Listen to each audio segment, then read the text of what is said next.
In the 1950s, a movement was growing, known as the Civil Rights Movement. Blacks were being mistreated and took a stand. But they weren't the only ones. A man that went by the name of Jacob Rothschild stood with blacks in a place where advocating civil rights comes with a great cost: Atlanta, Georgia. Rothschild and his congregation witnessed this firsthand with the bombing of his temple. On August 4th, 1911, Jacob Mortimer Rothschild was born in Pittsburgh, Pennsylvania. He grew up in Temple Rodef Shalom, a Reformed Jewish congregation led by Samuel Goldenson. Due to Goldenson's example, Rothschild later went to Hebrew Union College Jewish Institute of Religion in Cincinnati, Ohio. After his ordainment, Rothschild went to a temple in Davenport, Iowa, only to go back to his home temple in Pittsburgh 1 year later. But his stay in Pittsburgh was short-lived as well. Like many men, Rothschild felt like he needed to enter the military to serve his country in World War II. In March of 1942, Rothschild left for training at Fort Bragg, where he became a chaplain for the U.S. Army. In September of 1942, 2nd Lieutenant Rothschild was sent to the Pacific Theater, where his division later backed up Marines at Guadalcanal. Then, on April 7, 1946, 4 years after entering the military, Rothschild was honorably discharged from active duty. Rothschild returned home with the Asiatic Pacific Campaign Medal, 1 Bronze Star, the American Theater Campaign Medal, the World War II Victory Medal, 2 Overseas Service Bars, and 1 call waiting for him that would change his life.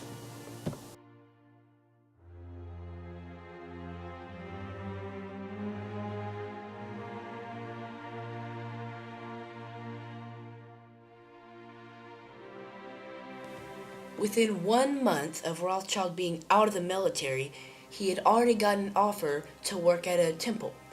He was invited to the Hebrew Benevolent Congregation, the oldest temple in Atlanta, Georgia. Of course, Rothschild took the job in Atlanta, but when he arrived, things were very different. Racism, anti-Semitism, Jim Crow laws were all there, some of the things he had never seen before, being from up north. Rothschild was already against racism, but seeing what he did when he arrived in Atlanta made him vocal about it, and he took a stand. He began denouncing segregation and racism in his sermons. Some of his first noted anti-racism sermons were in his Rosh Hashanah sermon and his High Holy Day sermon. Over time, he began to work more and more with the community. He worked with the Christian clergy and became active in civic affairs.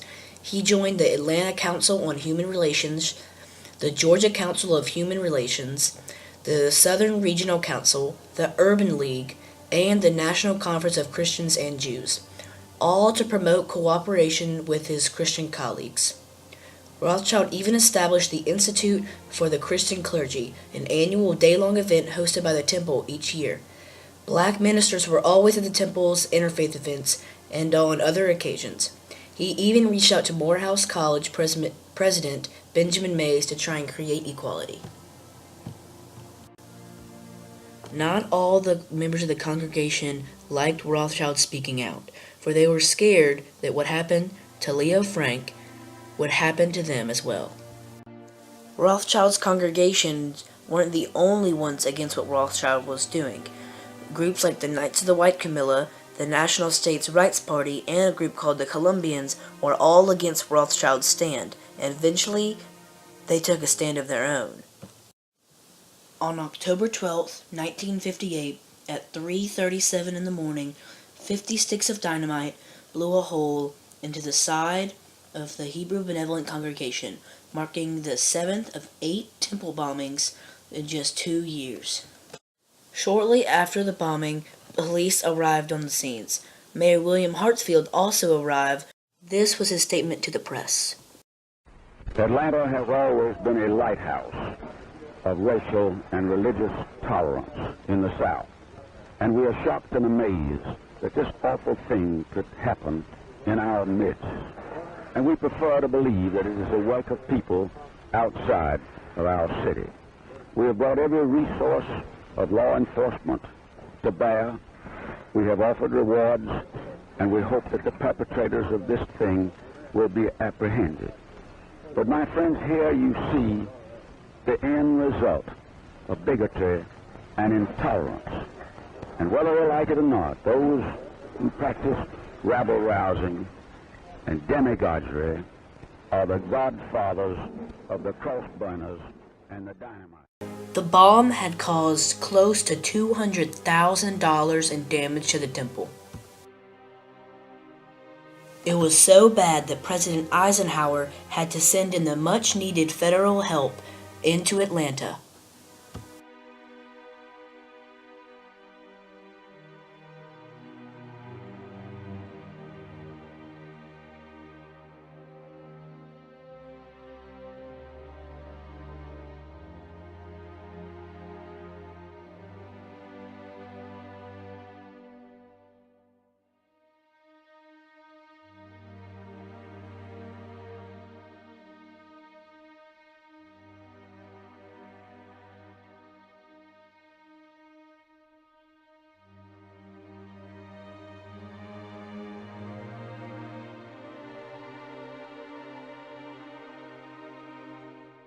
Some people at the temple that felt like his speaking out had caused the temple to be chosen to be bombed.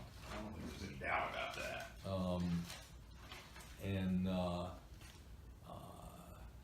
So what, to your question about what was the effect of the bombing on the temple, I think it caused a lot of people at the temple to think, and to think about, because Rabbi Rothschild preached that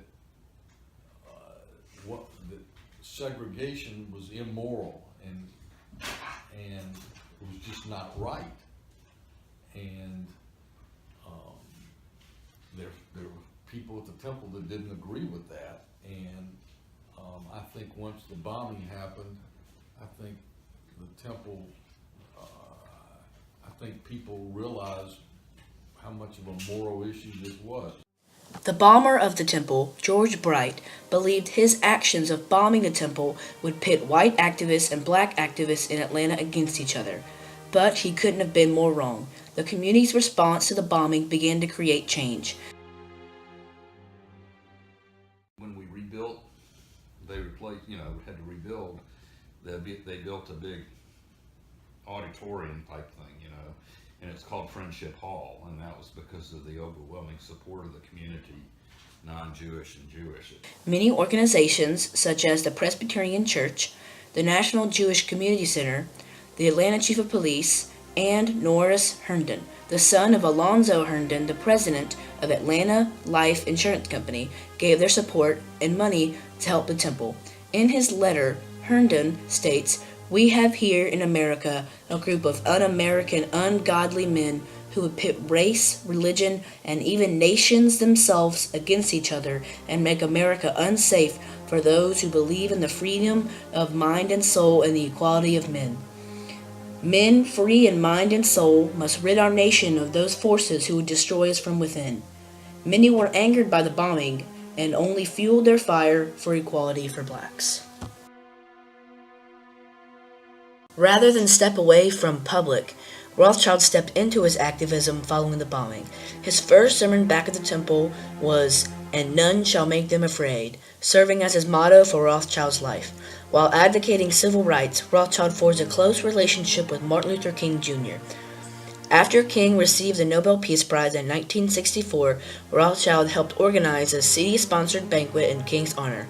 Following King's assassination in 1968, the combined clergy of Atlanta held a memorial service, and Rothschild was selected by his peers to deliver the eulogy. In the years after King's death, Rothschild continued to speak regularly about social justice and civil rights until he died. Because Rothschild took a stand, all of Atlanta was changed for the better.